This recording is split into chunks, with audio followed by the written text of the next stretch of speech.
සුබ දවසක් ඔයගොල්ලෝ ඔක්කොටම. ඔයාලා ඔක්කොටම සුබ දවසක්.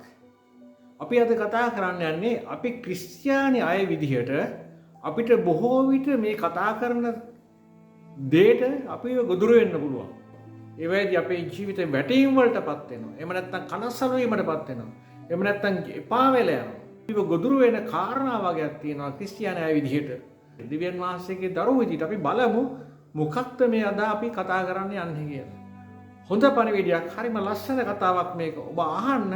මම මගේ ජීවිතයට අදාළ වුණ කාරණයක් මම ඔබට ගේනවා. ඔබේ ජීවිතයටත් අදාළ වෙයි කියන බලාපොරොත්තුව තුල. ඉතින් මම දන්නවා 100% ඔබ එතන වෙනස් වෙනවා කියලා මේ පණිවිඩය අවසානයේ. ඔබ පටන් ගත්ත කෙනා නෙමෙයි මේක අවසාන වෙනකොට. ඔබ අලුත් කෙනෙක් වෙන්න යනවා මේ කාරණාවල් තුල.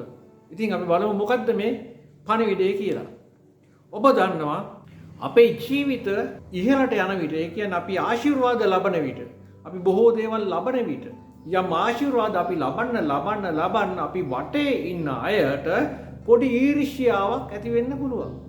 ඒගොල්ලන්ට ලැබෙන දෙයක් අපිට ලැබෙයි කියලා ඒගොල්ලෝ සමහරවිට බය වෙනවා වෙන්න පුළුවන්. ඒගොල්ලන්ට තියෙන තත්ත්වයක් ඒගොල්ලන්ට නැති වෙයි කියලා ඒගොල්ලෝ බය වෙන්න පුළුවන්.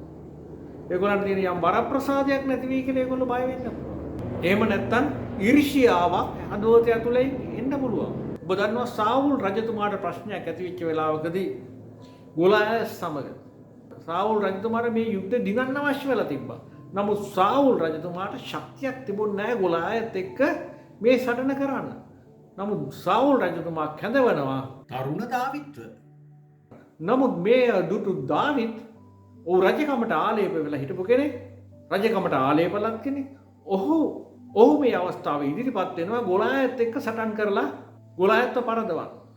ඇත්තටම ඔහු ඒ දේ කළා. නමුත් සාවුල් දිනවන පිණිස තමයි දාවිත් ගෝලියාත් එක්ක සටන් කරේ. ගෝලියාත්ව පරදුනා කියන්නේ රජතුමාට ගෞරවනීය භාවයක් ඇති වෙන්නේ. රජතුමාව උසස් වෙනවා. රජතුමා ජයග්‍රහණය කරනවා. නමුත් ඒ මොහොතේදී මනුෂ්‍යයන් විසින් දාවිත් යන තරුණයාව ඔසවුව නිසා, ගෞරවයට පත් කරන නිසා, මිනිස්සු ඔහුගේ නම උසස් කරන නිසා මොනවද කරන්නේ? තමුන්ටම උදව්වක් කළ, තමුන්ටම ජයග්‍රහණයට ඉදිරිපත් වුණ දාවිත් විරුද්ධව සාවුල් රජතුමාට ඊර්ෂ්‍යාවක් ඇති වෙනවා. ඒ ඊර්ෂ්‍යාව නිසා සාවුල් මොනවද කරන්නේ? දාවිත්ගේ පස්සේ එළවනවා කොයි වෙලෙද මෙයා මට හම්බෙන්නේ, මෙයාව නැති කරන්න ඕනේ කියලා. නමුත් බලන්න දාවිත්ගේ හිත මේ රජකම දිනා ගැනීම නෙමෙයි, මේ ගෝලියාත්ව පරද්දවල. සාවුල් රජතුමා තමයි ගෞරවයට පත් වෙන්නේ. නමුත් ඒට වඩා සාවුල් වැරදි විදිහට තේරුම් ගත්තා. සාවුල් දාවිත් පස්සේ එළව ඌට හිරිහැර කරන්න පටන් ගත්තා. ඒක පැත්තක්. ඒ වගේ අපිට ගොඩක් වෙලාවට අපේ ජීවිතේ අපිට රස්සාව කරන තැන වෙන්න පුළුවන්. ස්වභාවය වෙන්න පුළුවන්. යම් මට්ටම් වලට එනකොට අපි ඉස්සෙල්ලා කිව්වා වගේ බොහෝ අයට අපිව පේන්න බැරි වෙන්න පුළුවන්. ඒගොල්ලන්ගේ හිතට බයක් ඇති වෙනවා. අපේ නායකයෝ වෙන්න පුළුවන්. අපි යට ඉන්න කෙනෙක් වෙන්න පුළුවන්. යට ඉන්න කෙනෙක් හිතන්න පුළුවන් මෙයා හැමදාම මේක කරනවා, අපිට අවස්ථාවක් නැහැ කියලා. අපේ ඉහළින් නැහැ හිතෙන්න පුළුවන් මෙයා මේ සමාජයේ දිනාගෙන ආදරයට, ගෞරවයට, ප්‍රේමයට පාත්‍ර වෙනකොට මගේ තියෙන තැන නැති වෙලෙයි මෙයා වටා මිනිස්සු රොක් වෙනවා. පොඩි බයක් ඔහුට ඇති වෙන්න පුළුවන් මිනිස්සු විදියට. නමුත් ඒ වගේම අපි බලනවා යෝසෙෆ්ගේ කතාව. උප්පත්ති 37 වෙනි පරිච්ඡේදයේ යෝසෙෆ්ගේ කතාවේදී එන්නේ මොනවද? යෝසෙෆ් වලට දාන්න තීරණය කරේ තමුන්ගේම සහෝදරයෝ. ඒකට හේතුව මොකද? යෝසෙෆ් දැක්ක සිහින දෙකක්. එකක් තමයි ගොයම්මිටි ඔහුගේ පැත්තට බර වුණා. අනිත් එක තමයි ඉරයි හඳයි එක්ක තාරකාය කොලා උට නමස්කාර කළා. ඔහු ඒ සිහිනය සහෝදරයන් එක්ක බෙදාගත්තාම සහෝදරයන්ට ඊර්ෂ්‍යාවක් ආවා. මෙයා ගෞරවනීය තත්ත්වයටපත් වෙන්න. මෙයා අපිට කියලා වන්ද ගන්න යනවා. සහෝදරයන් අතර විරසක භාවයක් ඇති වෙලා සහෝදරයන් විසින්ම බහුව වලකට දානවා. නොමරා වලේ තිබ්බා. නමුත් ඊට පස්සේ ඒගොල්ලොම නැවත තීරණය කරනවා නෑ අපි මේවා විකුණලා යම් දෙයක් කරගමු කියලා. නමුත් ඇත්තටම අපේ ජීවිතෙත් වෙන්න පුළුවන් අපිව වලකට දානවා විතරක් නෙවෙයි. ඊට පස්සේ ඒගොල්ලන්ගේ වාසිය තකා, එක එක්කෙනාගේ වාසිය තකා අපි ආයතනයේ වැඩ කරන තැන වෙන්න පුළුවන්. අපේ ස්වභාව තුළ වෙන්න පුළුවන්. අපේ සමාජය තුළ වෙන්න පුළුවන්. අපිම විකුණනු ලබනවා. විකුණලා තමුන්ගේ අවශ්‍යතාවය සංසිඳව ගන්න උත්සාහ කරනවා. නමුත් ඒක හොඳ නැති දෙයක්. නමුත් ඒක තමයි මේ සමාජයේ ක්‍රමය. ඔබටත් මේක හෙට වෙන්න පුළුවන්. මටත් මේක හෙට වෙන්න පුළුවන්. ඔබට මේ වෙනකොට මේක වෙලා තියෙන්න පුළුවන්. මට මේ වෙනකොට මේක වෙලා තියෙන්න පුළුවන්. නමුත් අපි එහෙම ඉන්නකොට ඒ මට්ටමේ ඉන්නකොට මොනවද කරන්නේ? ඒ වික්කට පස්සේ ඒ විකුණපු අය, ඒ මිලදී ගත්ත අය ඔහොම කතාව කෙටි කළොත් අන්තිමට මාලිගාවටම ඔව විකුණනු ලබනවා. ඔහුගේ රැකියාව ඔහු හොඳින්ම කරන නිසා දෙවියන් වහන්සේ මෙයත් එක්ක ඉන්නවා. දෙවියන් වහන්සේ මෙයත් එක්ක ඉන්න නිසා මෙයාගේ අතේ වැඩ සඵලවත් වෙනවා. එහෙනම් මම මෙයාට උසස් වීම දෙන්න ඕනේ කියලා යම් තත්ත්වයන් වලට මොහුව ගෞරවනීය තත්ත්වයට මොහුපත් වෙනවා. පොතිපර්ගේ භාර්යාව හැරෙන්න ඉතුරු සියල්ල මේ යෝසෙෆ්ට බාර දෙනවා බලා ගන්න කියලා. විශ්වාසවන්තකමක්, ගෞරවනීය තත්ත්වයක්. ඒ මොහොතේදී මොනවද වෙන්නේ? ඒ මොහොතේදී ඒ පොතිපර්ගේ භාර්යාව මොහු ශෝභමාන තරුණයෙක් බව ඇය දුටු විට හිත බැඳෙනවා මොහු සමග. නමුත් යෝසෙෆ් කිසිම වරදක් කරා නැහැ. යෝසෙෆ්ගේ කිසිම බැඳීමක් නැහැ ඇය සමග. ඇය කීප විටක් උත්සාහ කරනවා යෝසෙෆ්ව වරදට පොළඹවා ගන්න. කීප විටක් උත්සාහ කරනවා. නමුත් එතකොට යෝසෙෆ් දන්නවා හැබැයි මෙයා එන්නේ මාව වරදට පොළඹවන්න කියලා දැනගෙන හිටියා. නමුත් ඔහම ඉන්න වෙලාවේදී යම් දවසකදී මේ භාර්යාව ඇවිල්ලා යෝසෙෆ්ව වරදට පොළඹවා ගන්න උත්සාහ කරනවා. ඒ මොහොතේදී මොනවද කරන්නේ? යෝසෙෆ් අල්ල ගන්නවා. අල්ලුවම යෝසෙෆ් මොනවද කරන්නේ? තමුන්ගේ අල්ලපු වස්ත්‍රය ගසලා දානවා දුවනවා. දුවනකොට ඒකෙදී ඇතුලේ කියවනවා පණිවිඩයක්. අවශ්‍යතාවය සම්පූර්ණ කරගන්න යෝසෙෆ්ෙන් බැරි වුණා. යෝසෙෆ් ඒකට කැමති වුණේ නැහැ. යෝසෙෆ් ඒක ප්‍රතික්ෂේප කළා. එවිට මොනවද? ලැජ්ජාවක් ඇති වෙනවා, තරහක් ඇති වෙනවා. මොහු මගේ අවශ්‍යතාවය සම්පූර්ණ කරන්න නොපෙළඹුණ නිසා, පෙළඹුණේ නැති නිසා. ඇයම දැන් ලැජ්ජයි. ඇය මොනවද කරන්නේ? යෝසෙෆ්ට විරුද්ධව කතාවක් හදන්න අවශ්‍ය නිසා යෝසෙෆ්ගෙන් පරිගන්න හිතාගෙන මොනවද කරන්නේ? කෑ ගහලා කියනවා මෙන්න යෝසෙෆ් මෙන්න මේ වගේ වැරදි වැඩක් කරන්න මට ආවා කියලා. හැබැයි ඇත්තටම භාර්යාව තමයි මේ යෝසෙෆ්ව වරදට පොළඹව ගන්න ගියේ කීප විටක්. නමුත් මොනවද වෙන්නේ මෙතනදී? මේ ප්‍රතිපර්ගේ භාර්යාව යෝසෙෆ්ව වරදටපත් කරලා. බලාගෙන ඉන්න මිනිස්සුන්ට තේරෙන්නේ නැහැ කවුද මෙතන හරි කවුද මෙතන වැරදි කියලා. නමුත් ඇහැට පේන දේ තමයි යෝසෙෆ් නිර්වස්ත්‍රව දුවනකොට මනුෂ්‍යයන්ට පේන්නේ යෝසෙෆ්. ඒත් එක්කම යෝසෙෆ් වැරදිකාරයෙක් බව දැන් මිනිස්සු හිතනවා. ඇයි කෑ ගහනවා මට මෙයා වරදක් කරන්න ආවා කියලා. ඒත් එක්ක මේ ප්‍රතිපර්ගේ භාර්යාව ඒ ප්‍රතිපර්ග තේරුම් කරලා කියනවා මෙන්න මෙයා මට මේ වැරදි කරන්න ආවා. මේ බලන්න මෙයාගේ ඇඳුම් ටික මාගාව. මෙයා මේවත් දාලා දීව්වා. මං අකමැති වුණ නිසා කියලා එහෙම් පිටින්ම අලුත් කතාවක් ප්‍රතිපර්ගේ කියනවා. නොවුන කතාවක් හදලා කියනවා. මේවට සාක්ෂි කැඳවන්න අවශ්‍යතාවයක් නැහැ. සාක්ෂි කැඳවන්න අවශ්‍යතාවයක් නැති අය මේ කියන්නේ කවුද? බිසව නිසා. ඇඳුම් ටිකත් අතේ තියෙනවා සාක්ෂිය. ඒ මොහොතේදී මොනවද කරන්නේ? යෝසෙෆ්ව හිරගෙදරට අරිනවා. හිරගෙදරදී මොනවද කරන්නේ? හිරගෙදරි කාලයක් ඉන්න වෙලාවේදී රජතුමාට අවශ්‍යතාවයක් වෙනවා. රජතුමා දැක්ක සීන දෙකක් තේරුම් කරගන්න. ඒ වෙලාවේදී ඒකට ඉන්න හොඳම කෙනා විදිහට යෝසෙෆ්ව නැවත අවශ්‍ය වෙනවා. සීන තේරුම් කර ගැනීමට. යෝසෙෆ්ගෙන් සීන තේරුම් කරගත්තට පස්සේ මොනවද කරන්නේ?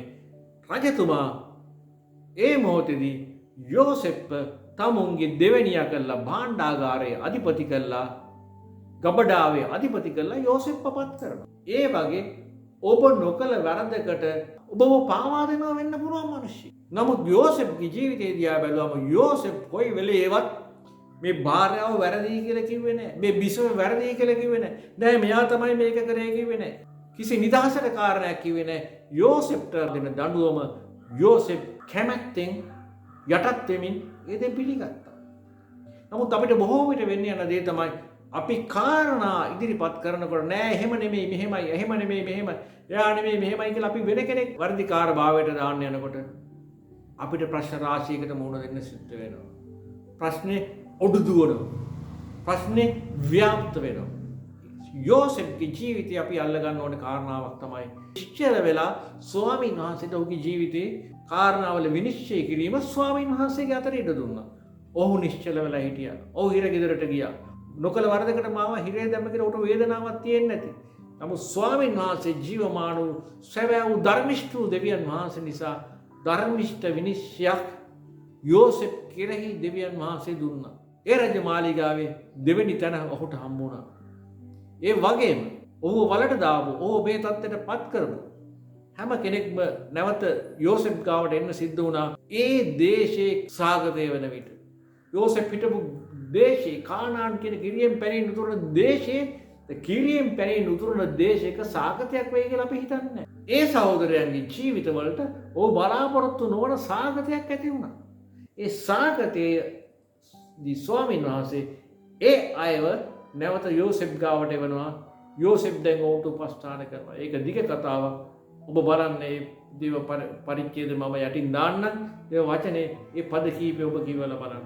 මම මේකෙදි කියන්න යන්නේ ඔබටත් මටත් අපි වරදට පොළඹවන්න අපකින් වැරදි ප්‍රයෝජන ගන්න ඇවිල්ලා අපි ඒකට සතුටු නැත්තම් අපි ඒකට කැමති නැත්තම් අපි ඒක ප්‍රතික්ෂේප කරනවා නම් යම් තාක් දුරකට ඒකට එකතු වෙනවා වෙන්න පුළුවන්. අපි යමක් කෙනෙක්ගේ අහන්නේ නැතුව අපිට එකපාර ප්‍රතික්ෂේප කරන්න බෑ. අපි දෙයකට ඇහුම්කන් දෙනවා. යම් කෙනෙක් එක තනි වෙනවා වෙන්න පුළුවන්. අපිට හිතන්න පුළුවන් යෝසෙෆ්ටත් තිබුණ දොර ලොක් කරගෙන වැඩ කරන්න තිබ්බා. එහෙමනම් ඇතුළට එන්න බෑනේ. නමුත් ඌ වර්ධිකාරයෙක්. ඇයි එනම් දොර ලොක් කරේ නැති කමට ඌ වර්ධිකාරයෙක්. නමුත් ස්වාමීන් වහන්සේ ඉදිරියේ ස්වාමීන් වහන්සේ ඒක වරදක් කොට ගණන් ගත්තේ නැහැ. අන්න ඒ වගේ අපේ ජීවිතේ බොහෝ තැන් අපිට වෙන්න පුළුවන්. අපි වරදට පොළඹවන්න එනකොට එක්ක අල්ලසක් අපිට දෙන්න එනකොට යම් දෙයකට අපි අල්ලස එපා කියනවා. ඒ වෙලාවේ ඔහු කියන්න බැරි නෑ මෙයා අල්ලසක් ඉල්ලුවා කියලා. ඒ වගේ ඔබ දන්නවා බොහෝ තැන්වල අපි දැන් දේවල් අහනකොට සමාජ මාධ්‍ය තුල ගොඩක් ඒවට වැරදිකාර භාවයට අහුවෙන්නේ වැරදි කරපු අයම නෙවෙයි. තරහක් තිබ්බනම් ඔහු වරදටපත් කරා. තරහක් තිබ්බනම් අමනාපයක් ආපු ගමන් දැක්කා වගේ කාරණා කියනවා. තමුන්ට උනා වගේ තමුන් කාරණා කියනවා. යම් තාක් දුරකට වෙන්න පුළුවන්. ඇත්ත දන්නා වූ ස්වාමීන් වහන්සේ යෝසෙෆ්ගේ ආකල්ප හඳුනන්නා වූ ස්වාමීන් වහන්සේ අතුලාන්තේ බලන්නා වූ ස්වාමීන් වහන්සේ ඉවසීමෙන් ස්වාමීන් වහන්සේ තුල ස්වාමීන් වහන්සේ දෙවියන් වහන්සේ බව දැනගන්න තික් අපි කොහොමද? ඒ කාලය තුල යෝසෙෆ් මිනිස්සු ප්‍රතික්ෂේප කරා වෙන්න පුළුවන්. අනේ මෙහෙමත් කරාද යෝසෙෆ් කියලා මිනිස්සු ඔළුවේ අත ගහ ගන්න වෙන්න පුළුවන්. නමුත් මොන දේ හිතුවත් ස්වාමීන් වහන්සේ ජීවමාන ධර්මිෂ්ඨ විනිශ්චය දෙන්නා වූ ස්වාමීන් වහන්සේ නියමිත කාලයේදී නියමිත වේලාවදී උන්වහන්සේ උසස් කරනවා. හාලෙලූයා. අපිට තියෙන එතකන් ඒ දේ ඉවසාගෙන බලාගෙන සිටීම. අපිට බෑ අපිව පාවා දුන්නා කියලා අපිට තව කෙනෙක්ව පාවා දෙන්න. අපිට බෑ අපිව පාවා දුන්නා කියලා අපිව පාවා දෙන්න කිරාම පාවා දෙන්න අපිට බෑ. අපිට තියෙන සතුරට කෑම මේසයක් පිළියෙල කරන්න. යේසුස් වහන්සේගේ ජීවිතය අපි ගත්තාම අපිට ආදර්ශය උන්වහන්සේ දීලා තියෙනවා. සතුරන් ඉදිරියේ කෑම මේසයක් පිළියෙල කරන්න උන්වහන්සේ අපිට කියලා තියෙනවා. මට ගහන අයට මට ගහන්න අයිතියක් දීලා නැහැ. මට ගහන අයට ඔවුන්ගේ වේදනාවට පත් කරන්න මට අයිතියක් දීලා නැහැ. ප්‍රේමයේ දෙවියන් වහන්සේ උන්වහන්සේට හිරිහැර කරන අයට උන්වහන්සේව මොවුන් නොදන්න කරන වරදට සමා වෙන්න කියලා. මේ ලෝකේ දින ඉවසන්නම බැරි පීඩා වලට පත් වෙච්ච යේසුස් වහන්සේ කියනවා නෑ. ඔවුන්ට සමාව දෙන්න. මොවුන් මේ දේ කරන්නේ නොදැන. ඔවුන් දන්නේ නෑ මම ආවේ ඔවුන්ගේ පාපයෙන් මුදල ඔවුන්ට නිදහසක් දෙන්න කියලා. යේසුස් වහන්සේ කියනවා ඒක නිසා මොවුන් නොදැන කරන පාපයට මොවුන්ට සමාව දෙන්න. ස්වාමින් වහන්සේ ජීවමාන මලවුන්ගෙන් උත්ථානය වුණා. අද ඔබත් මමත් තුල ඉන්නා වූ ස්වාමින් වහන්සේ. ඕනම කෙනෙක් දිහා බැලුවාම ඕනම මිනිහෙක් දිහා එයා දේවදාසයෙක් වෙන්න පුළුවන්. සේවකයෙක් වෙන්න පුළුවන්. ඇදහිලිවන්තයෙක් වෙන්න පුළුවන්. අපි රාජකාරී කරන ඔෆිස් එකේ බොස් වෙන්න පුළුවන්. ඊටත් වඩා ඉහළ කෙනෙක් වෙන්න පුළුවන්. ජනාධිපතිතුමා වෙන්න පුළුවන්. ලිපිකරුවෙක් වෙන්න පුළුවන්. අපි වැරදි ඇහිම් බලනකොට ඕනම කෙනෙක් දිහා අපිට වැරදි හොයාගන්න පුළුවන්. අපි දාවිද්ගේ ජීවිතය බැලුවොත් දාවිද් මිනීම වුණා. දාවිද් වෛශ්‍යකම කළා. දාවිද් සමාවත් ගත්තා. ඔය කීපයක් ඔහු තුල තිබ්බා. ඔහු පසුතැවිලි වුණා. ඒ වගේම අපි මෝසෙස් දිහා බැලුවොත් මෝසෙස් කියන්නේ මිනීමරුවෙක්. ඒ වගේ අපි ආබ්‍රහම් දිහා බැලුවොත් ආබ්‍රහම් බොරු කිව්වා. තමුන්ගේ භාර්යාව මගේ නැගණියේ කියලා පාරාවට විවාහ වෙන අවස්ථාවක් සලසලා දුන්නා. බොරු කිව්වා. ඊසාකුත් ඒ දෙයම කරා බොරු කිව්වා. යාකෝබ් බොරු කිව්වා. රවටලිකාරකම් කළා. මේ හැමෝටම තමුන්ගේ චරිතයේ වර්ධිකාරකමක් කොහරි නැති කෙනෙක් නෑ. ඒක තමයි ස්වාමීන් වහන්සේ රෝම 3:23 කියනවා. සියල්ලෝම පව් කරලා උන්වහන්සේගේ මහිමයෙන් හීන වෙනවා. නමුත් ස්වාමීන් වහන්සේ අපිට දෙනවා වරප්‍රසාදයක් රෝම 8:30. ඒ හැම දෙයක්ම උන්වහන්සේගේ මහිමය පිණිස උන්වහන්සේ ආරවනවා. උන්වහන්සේගේ අභිප්‍රාය ලෙස කැඳවනු ලැබුවන්ට සියලු දේම යහපත පිණිස එකට හාලෙලුයා හැම දෙයක්ම අයිෂෝ මේ මටමද වෙන්න කියලා හිතන මොහොතේදී ස්වාමීන් වහන්සේ කියනවා නෑ නෑ ඔක්කොම ඔයාගේ යහපතට. ඔයා උසස් කරන්න යෝසෙෆ් වගේ. ඔයා උඩට ගෙනියන්න යෝසෙෆ් වගේ. ඔයාට හිරිහැර කරපු සහෝදරයන්ට බලපෑමක් වෙන්න. උන්වහන්සේගේ අභිප්‍රාය ලෙස කැඳවනු ලැබුව ඔබටයි මටයි මේ සියල්ල යහපත පිණිස ගෙන්නේ. ඊර්ෂ්‍යා කරපුවාවේ වලට වැටුණාවේ වික්කාවේ තව දේවල් වුණාවේ සමහරට ගුටි කන්නත් හම්බ වෙයි සමහරට රස්සාවෙන් අයින් කරයි සමහරට බොරු චෝදනා දෙයි සමහරට ප්‍රශ්න පත්‍රයක් හදයි නඩුවක් දායි නමුත් මොන දේ කරත් අපි ස්වාමීන් වහන්සේ තුල නිවැරදි නම් ස්වාමීන් වහන්සේගේ වචනයට අපේ හදවත එකග නම් ස්වාමීන් වහන්සේ අපේ පැත්තේ ඉන්නවා ඔබ උසස් කරන්න යනවා මා උසස් කරන්න යනවා නමුත් අපිට තියෙන කොටසක් නිශ්චල වී උන්වහන්සේ දෙවියන් වහන්සේ බව දැනගන්න. හාලෙලුයා.